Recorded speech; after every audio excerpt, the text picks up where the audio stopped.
So with Godzilla vs. King Kong coming out later on this year, I figured I'd review the original Godzilla that came out in 2014. Now, I wasn't planning on originally doing this, but when the trailer dropped, everybody went crazy for it, and my original thought was, it's just another cinematic universe that's trying to compete with Marvel. I have no desire to watch it. Now, I do want to give a little background on my relationship with Godzilla. So back when I was a kid, this is the Godzilla that I watched. And I know, this is the really bad one. This is the one with Matthew Broderick from 1998. Now, I don't hate this movie as much as other people do. I know that there's a lot of people who really hate this movie. This is very nostalgic for me, but as an adult, I do recognize that it's genuinely not good. It's not good at all. Now, I do have this DVD. This DVD is something I got out of the $5 bin at Walmart.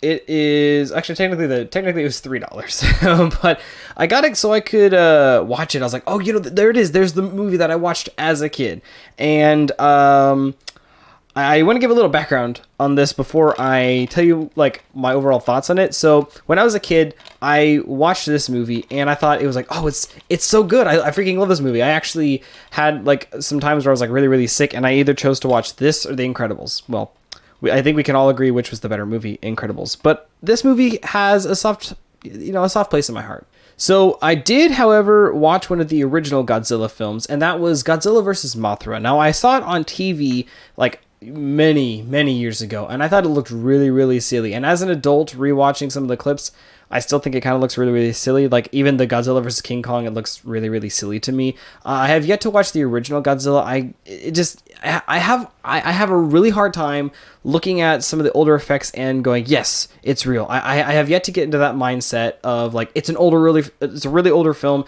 You kind of have to take it for what it is. I'm really working on looking at older films like that. I'm trying. There's a lot of older films that I have a hard time liking. The only film that I really, really love that's from like the dawn of cinema is stuff like Psycho and like Alfred Hitchcock stuff. That's the stuff that I like. But the original Godzilla I have yet to like. But I did see the original Godzilla vs. Mothra.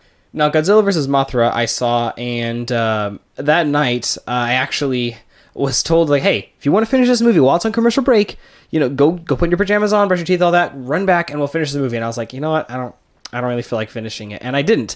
I actually went downstairs and put in my VHS tape of the 98 Godzilla, and I was like, I'll just watch this till it's bedtime or whatever. And then I watched that, and my siblings finished the other movie that was up there, and I didn't care for it. And for a while, that was my Godzilla movie. And when I went off to college, I said that I liked that movie. And I was around a bunch of film buffs, so obviously they're like, how dare you like that movie? Not actually, but still, it was like, you like that movie? And I was like, yeah. So I got that DVD, and I went home and I rewatched it, and I was like, yeah, this does not hold up. So now I'm going to start talking about the 2014 Godzilla. So after that event of people telling me that movie is terrible, you've got to watch a good Godzilla movie. It's like, well, I told them about how like it's hard for me to look at some of the older films and take them seriously because they look really, really goofy and silly, and I just have a really hard time. I appreciate them, but I have a hard time liking them and enjoying them. And so they recommended, well, check out the 2014 Godzilla. And I was like, oh, there was one that came out in 2014. I didn't even know it existed. So they recommended that I watch it with going in thinking, hey, Godzilla is not really in the movie a whole lot, but he's in there and it's still good. So I watched the movie, and my initial thought was, it's fine. It's okay. I thought it was good, but Godzilla there wasn't much of fighting in Godzilla, and I was like, it's fine. I didn't care for it. And with the movie coming out this year for Godzilla vs. King Kong, it got me thinking, maybe I should watch one of the original Godzillas and, give Godzilla another chance. So last night I rewatched the 2014 Godzilla, and I like it a lot. I actually quite love this film. It's not perfect. I still think that it needs more Godzilla, but I went in with an open mind thinking, I'm just going to take it for what it is, and I'm going to watch it and just try and get invested in the characters and the story and just try to enjoy it for what it is. And I fell in love.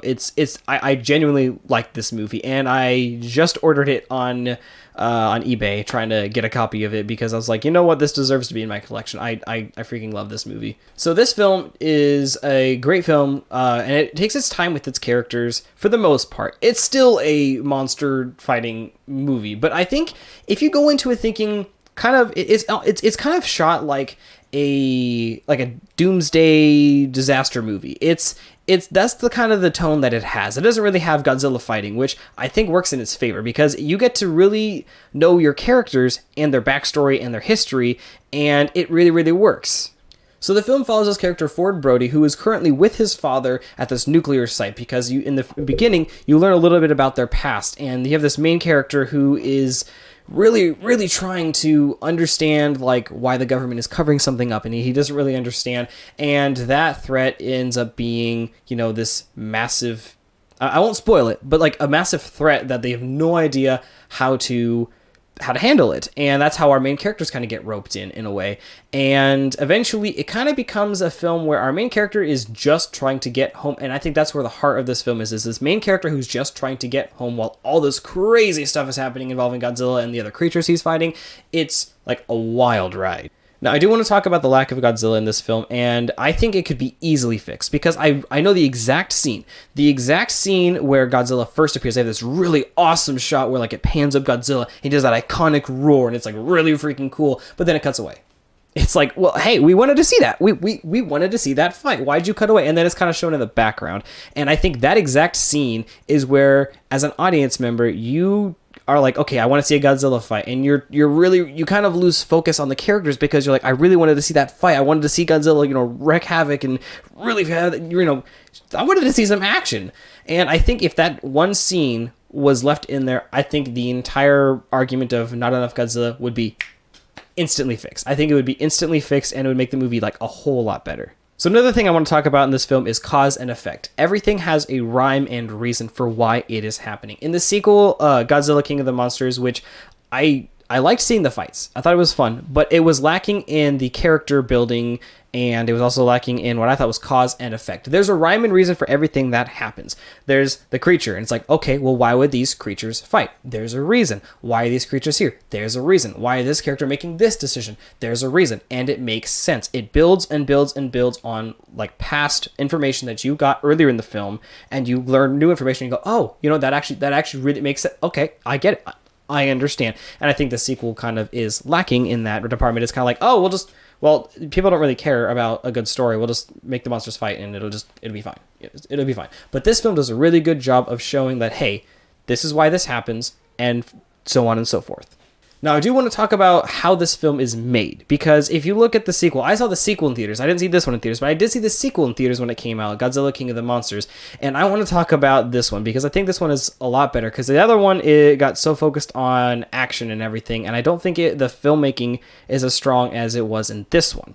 Now, this film was shot like gorgeously. This film is gorgeous to look at. You look at so many shots of characters who are just looking at the creatures, and like you see characters who will show up and there'll be like this really epic shot with a lot of color and saturation. Like, it is a gorgeous film to look at, and every single shot with the creatures or Godzilla is marvelous to look at. It is phenomenal. Now, the other thing that I want to talk about is the score for this film. The score for this film is fan-freaking-tastic. You listen to this thing and you really feel the weight of these creatures, because from the opening sequence of this film, you get a feeling of, oh yeah, this is a Godzilla soundtrack. This sounds freaking amazing. You really feel the weight through the score and through the cinematography. This film knows how to handle its creatures. I would say characters, because it does know how to handle its characters for the most part. They're a little lacking, but they are good enough for what this film is trying to do.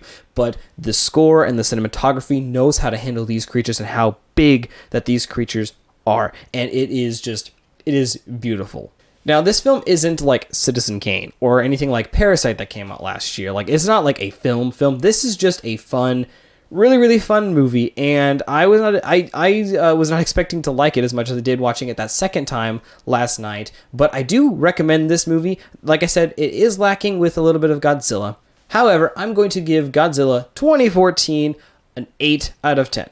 If it wasn't for the lack of Godzilla and a little bit of characterization that I think is missing, I would honestly think that this movie is like a perfect, like, fun monster movie. But like, those two little things are lacking. But I genuinely think this was a great movie, and I'm excited to have it come in the mail and put it in my collection with the rest of my movies. It'll be a fun movie to watch every once in a while. I do tend to watch more in-depth films that have, more layers to them, or they seem to have, more characters, and well, not more characters, but more like character depth to them. But this is a perfect, every once in a while, you want to watch a fun movie? You want to watch like, Godzilla, Pacific Rim, something like that? It's like, yeah, why not? This is like the perfect film for that, and it is a great film. So I do recommend checking it out if you're into that sort of thing. If you're more into like the really like deep film, there's a lot of other stuff that you can check out. But for a fun movie, I think this does just fine. So I hope you guys have enjoyed this review. If you have anything else that you guys would like to see me review, go ahead and comment down below. I can either check it out, or if I've already checked it out, I can do a review for it. But like, if there's something that you want to see me review and talk about on this channel, go ahead and comment down below. And yeah, I will see you guys in the next one. See ya.